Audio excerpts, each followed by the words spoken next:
Hi everyone, I'm Kate and welcome to Music Production Nerds. In this video, we're going to show you how to process vocals in your DAW of choice. With a couple of easy tips and tricks, you'll be able to transform a dry sounding vocal into a rich sounding lead line that truly fits perfectly within any mix. Without further ado, let's get into the video. So I just went ahead and opened up a session that I'm currently working on. Here are the vocals that I recorded for a particular chorus. I think it's important to note that in order to get a great sounding vocal, you don't necessarily need a $3,000 or $4,000 microphone. Though these can be helpful, a lot goes unsaid for the processing for the vocal itself, so if you can really master these techniques, you can get a great sound. For example, Billie Eilish's Phineas used a $200 mic, I believe, on their breakout song Ocean Eyes, and now he's a Grammy Award-winning producer. So don't be afraid to put in the time and the work to get your vocal sounding great. Now, I have my vocals here embedded into the session that has all of my other instruments so far, but you should also consider processing your vocals in a whole separate section so you can save on CPU and just have your plugins run a bit more efficiently. However, in this project, sometimes I like to start with the vocals, and I haven't really done a lot of production otherwise, so I have enough space right now. So first off, let's go ahead and take a listen at the vocal we have. I've been looking out for someone other than myself. I count all the faces in the crowd to boost my health. Oh. So right now it's extremely dry. You can see that there are a couple of breaths that show up within the vocal. And before I even got to this point, I went ahead and I selected which take of my vocal I felt sounded the best. Once you have your take like you do here, it's important to reduce or minimize any breath noises or just imperfections within the vocal file itself. So here, let me take a listen again. I can still hear some of that breath here. So I'm just going to go ahead and create a more of a fade in. Some producers also like to just eliminate breaths entirely, and that's fine as well. It's just a lot of mixing and processing is according to preference. I've been looking out for someone other than myself. Another breath here. So I can go ahead and isolate that. That would be Control E on Ableton. And I can even just really reduce how loud that is. I like to keep breaths in to some degree, although they're pretty much unnoticeable in the mix, but I find that having just a little bit of them there can make for a more natural sounding flow. Count all the faces in the crowd to boost my health.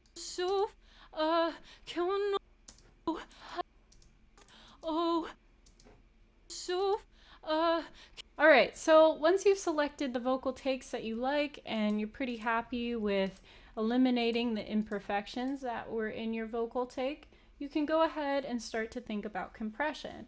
Now, compression is something that you can really spend your whole life studying. There's so many different types of compressors, and if you want to learn more about them, go ahead and give this video a like and leave a comment so we know to make a resource in the future. We also have an article on this on our website that you can check out in the meantime. But basically, you can think of a compressor as something that averages out the perceived volume of your vocal. So what that means is if you have a really loud part, it's going to sound a little softer, and if you have a really soft part, it's going to sound a little louder. So you eventually just have a vocal that more or less rests around the same perceived volume range. I don't know if my hands are helpful, but sometimes I think that having a visual makes that understanding a little more cohesive. So for here, I'm just going to go ahead and grab an Ableton stock mixed gel compressor. Pretty standard. Been looking out for someone other than myself. So what you see here is when that little ball goes up, that's how much the compressor is working to lower the perceived volume of, some of the peaks in this vocal. And you can even tell by looking at your waveform. Like here, the compressor is going to have to work to lower this peak. Wherever it's just, the signal is just coming in at a higher level than the rest of the vocal, the compressor is going to have to do some work. Can know for someone other than myself. I count all the faces in the crowd to boost my health. Oh. So you're just going to adjust your parameters as needed. This process, I think you really need to depend on your ears to what sounds good. But basically, you just want to make sure you're not compressing too hard that your vocal sounds really, really thin. You're just trying to make everything sound as natural but consistent as possible. For someone other than myself, I count all the faces in the crowd to boost my health. Oh, I've been looking out for someone. I think that's a fine place to start. One other than myself. And you can see it makes a big difference, just that one compressor when it's on and when it's off. Compressors effectively make things sound louder in general because you're bringing up the lower sounds in the vocal take. So this is without, I've been looking out for and this is with. Other than myself, I count all the faces in. So you can see it just immediately makes the vocal a little more present and a little more consistent. So next we're just going to go ahead and add an EQ onto our vocal take.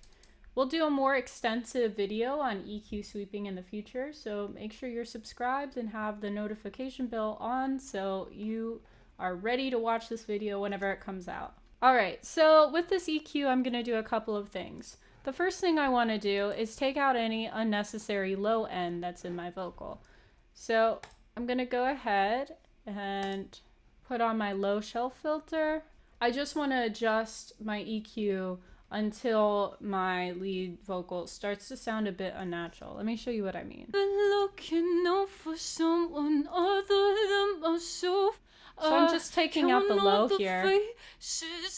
But if I go too far, you can hear it sounds tinny and loses a lot of flavor. For someone other than myself. So I think somewhere around there is perfect. Another thing to think about is just shaping your frequencies. Now, with this, you're generally going to use a Q type of filter. You know, there's a lot of things to think about when you're cueing a vocal, but generally speaking, a lot of times there's too much information around the low to mid-range frequency sections of vocals.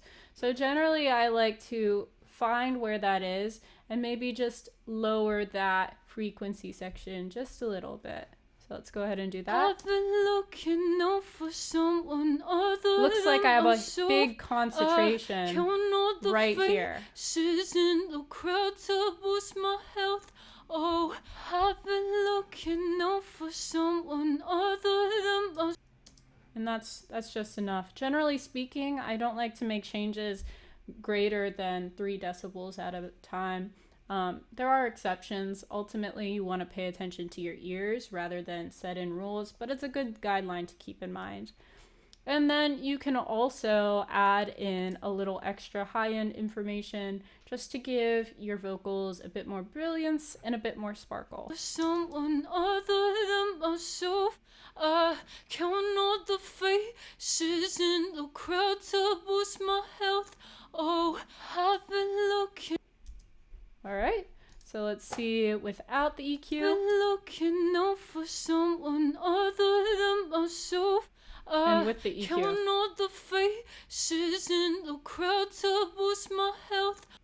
All right, and then next I want to add on a DeEsser. An important thing to note as an Ableton user, I love Ableton, but it does have its shortcomings. One of those happens to be the DeEsser itself. The stock DeEsser for Ableton doesn't actually do a whole lot for whatever reason, so I recommend using third-party plugins for de-essing. I recommend using a basic one like Waves DeEsser Stereo. I think Waves makes a lot of great plugins in general for vocals, and we have a whole article on Wave's vocal plugins if you want to check it out on our site. So I'm just going to slowly adjust the threshold based on what I'm hearing until I feel like the DeEsser goes a bit too far. Someone other than myself, I count all the faces in the crowd to boost my health. Oh, I've been looking out for someone other than myself. Perfect. And you can see it's working because you see the little red come through. That's just whenever the DeEsser is ducking down the perceived S sound. All right, and once we have our DeEsser, it's time to just add a bit of standard reverb and delay. Now, it's definitely easy to get carried away here. I, for one, am a person who loves the sound of reverb, so I tend to add too much, I would say. But you just want to add enough to give your vocal a bit of presence, but not too much that it detracts from the lead vocal. Otherwise, your vocal is just going to sound way too stereo and way too out in your sonic atmosphere to be one of the center points of your song. So watch as I adjust my send here, my send reverb track to my vocal. I'm just going to listen in, and whenever I go a bit too far on my effect, I'm just going to drag it down a bit. So here we go. I've been looking out for someone other than myself. I count all the faces in the crowd to boost my health. Oh, I've been looking out for someone. I think that's a good amount for me. And then I also just like to add a little delay, just to fill in whenever there's a bit of gap. Gives the vocal a little more presence as well. I've been looking out for someone other than myself. I count all the faces in the crowd to boost my health. Oh.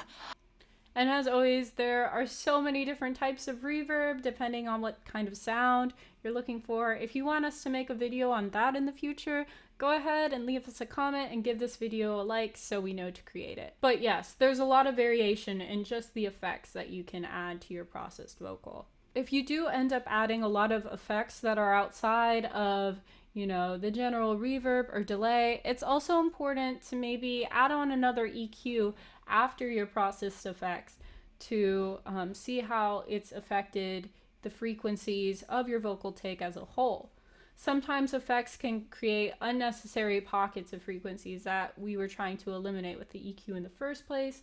So you'll really have to play around with where you're placing different effects in your chain and whether or not that includes adding an EQ after the fact. The last thing I want to touch on is whenever you have a lead vocal or any vocal in general, it can be really helpful to layer that sound. I've gone ahead and done that here, as you can see. The only thing I did with my layered vocals is that I added this little plugin, little alter boy, and that just pitch shifted my vocal. So here's it without, you know, it's just a straight layer. And also a lot of times with my layers, I just like to crank the reverb. I've been looking out for someone other than myself. Okay. So right now you can't really tell the difference because it's just first layer, but second layer has reverb. But then when I turn on my pitch shifter plugin, I've been looking out for someone other than myself. Sounds really cool. Gives the vocal a lot more depth. And then I just went ahead and did that with two other layers. Each layer I picked a different pitch to shift to. And altogether, with all the layers, the finished vocal is going to sound like this. I've been looking out for someone other than myself. I count all the faces in the crowd to boost my health. Oh. So there you go. In the end, there's a lot that you can do with vocal processing, but hopefully these general tips gave you a quick foundation for what you can expect when processing your lead vocals. But anyway, that's it for me. Thank you all so much for watching, and be sure to subscribe, like, and share, and visit our website, musicproductionnerds.com, if you'd like more helpful music production tips, gear, and plugin guides. See you next time. Bye!